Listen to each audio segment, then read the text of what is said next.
अस्त और सूर्योदय दोनों में एक ही समानता है।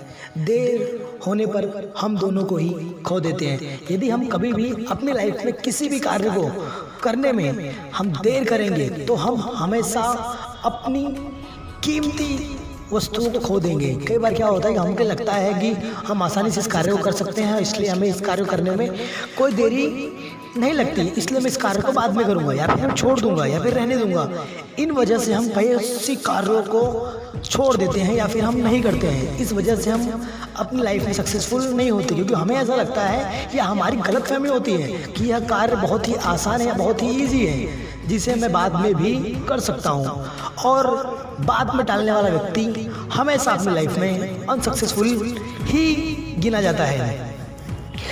कल किसने देखा है जो आज हम खोए क्यों? जिन घड़ियों में हम हंस सकते हैं उन घड़ियों में हम रोए क्यों? राइट? क्यों? कल किसने देखा? कई बार क्या होता है कि हम कल को लेकर काफ़ी परेशान रहते हैं कि कल क्या होगा हमारे साथ, या फिर हम कैसे जिएंगे, कल हमारे साथ कुछ खुशियाँ मिलेंगी कि नहीं मिलेंगी। इन सभी चीज़ों को लेकर हम बहुत से परेशान रहते हैं या फिर अपनी बहुत सी खुशियों को हम खो देते हैं। इसलिए हमेशा कल क्या होने वाला है उस पर डिपेंड मत रहो। डिपेंड ये रहो कि आज हम कैसे हैं, आज हम अपनी खुशियों को कैसे पा सकते हैं या अपनी खुशियों से कैसे लड़ सकते हैं और कैसे इन खुशियों को अपने पास रख सकते हैं। क्योंकि कल जो होगा सो होगा, लेकिन आज के टाइम को कभी भी वेस्ट मत करो। कुछ चीज़ें कमज़ोर की हिफाजत में ही महसूस रहती हैं, जैसे मिट्टी के गुल्लक में लोहे के सिक्के। राइट? याद रखना कि बहुत सी चीज़ें ऐसी होती हैं जो कमज़ोरों की हिफाजत में ही महफूज माने जाते हैं और कभी भी बड़ी चीज़ों की हिफाजत नहीं रखे जाते। जिससे हमने देखा होगा कि मिट्टी के जो गुल्लक होते हैं उनमें ही लोहे के सिक्के रखे जाते हैं। उनको पता है कि जो मिट्टी का गुल्लक है वो कमज़ोर है और लोहे का सिक्का मजबूत है, लेकिन जो अंदर की इंसानियत होती है ना, उन पर ज़्यादा विश्वास किया जाता है। हमें ऐसा लगता है कि ये व्यक्ति हमारे लिए योग्य है। जैसे तुमने देखा होगा कि जो गाड़ी चालक होता है वह गाड़ी उसकी नहीं होती, बस वह उस गाड़ी का ड्राइवर होता है, लेकिन जिसकी गाड़ी होती है वो पीछे बैठा होता है। बस क्या है, बस कमज़ोर पे हम ट्रस्ट करते हैं, विश्वास करते हैं कि यह हमारे लायक है। इसलिए दुनिया हमेशा विश्वास पर बिलीव करती है, लोगों पर नहीं। इसलिए आप लोगों पर ट्रस्ट करें, किसी की भावनाओं पर नहीं।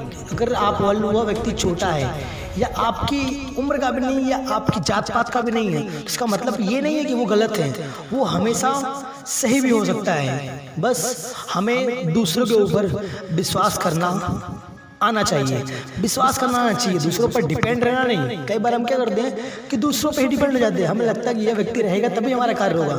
यह हमारी सोच गलत है। विश्वास करो, दूसरों पर डिपेंड कभी मत रहो। शायद दुनिया कहती है हार मान लो, लेकिन दिल धीरे से कहता है एक बार और कोशिश कर, तू जरूर कर सकता है। जब भी ये दुनिया आपको कहे कि तुम इस कार्य को नहीं कर सकते हो, तब तुम उस दुनिया को बोलो कि मैं इस कार्य को कर सकता हूँ या फिर करके दिखा सकता हूँ। या फिर कई बार क्या होता है कि हम अपने लाइफ में अनसक्सेसफुल हो जाते हैं या उस कार्य को हम नहीं कर पाते, तो हमें ऐसा लगता है कि यह कार्य मुझसे नहीं होगा, मैं नहीं करूँगा, या फिर हम कई बार अपने कार्यों में हार मान लेते हैं। तब अंदर से हमारे अंदर की आत्म भावना होती है या हमारा जो दिल होता है वह कहता है कि नहीं, एक बार और ट्राई करना चाहिए। क्या पता एक बार और ट्राई करने से मैं सक्सेसफुल हो जाऊं या खुद को साबित कर पाऊं लोगों के सामने। मैं इस दुनिया के सामने ऐसे कैसे हार मान लूं, मैं इस दुनिया के सामने ऐसे कैसे हार मान लूं। मेरी माँ बचपन से मेरी तरक्की का इंतजार कर रही है। अगर कभी भी आपको ऐसा लगे कि तुम अपनी लाइफ में कमज़ोर हो रहे हो या खुद को अकेला महसूस कर रहे हो या किसी भी कार्य के योग्य महसूस नहीं कर रहे हो, तब मेरी इस बात को बोलना कि मैं इस दुनिया से कैसे हार मान लूँ, मैं इस दुनिया से कैसे हार मान लूँ। जो मेरे घर में जो मेरी माँ है वो बचपन से मेरी तरक्की का इंतजार कर रही है। देखना आपके अंदर से एक पावर से एनर्जी बाहर आएगी, वो बताएगी नहीं तुम इस कार्य को कर सकते हो और तुम इस कार्य के काबिल हो। या फिर ये सोचो कि तुम्हारे पीछे बहुत से लोग हैं जो ये उम्मीद लगाए बैठे हैं कि आप लाइफ में सक्सेसफुल होंगे तो उनकी हेल्प कर पाओगे या उनकी सहायता कर पाओगे या अपने लाइफ में खुश रह पाओगे। यदि आपको मेरी बात अच्छी लगी हो तो प्लीज़ लाइक कमेंट जरूर करें।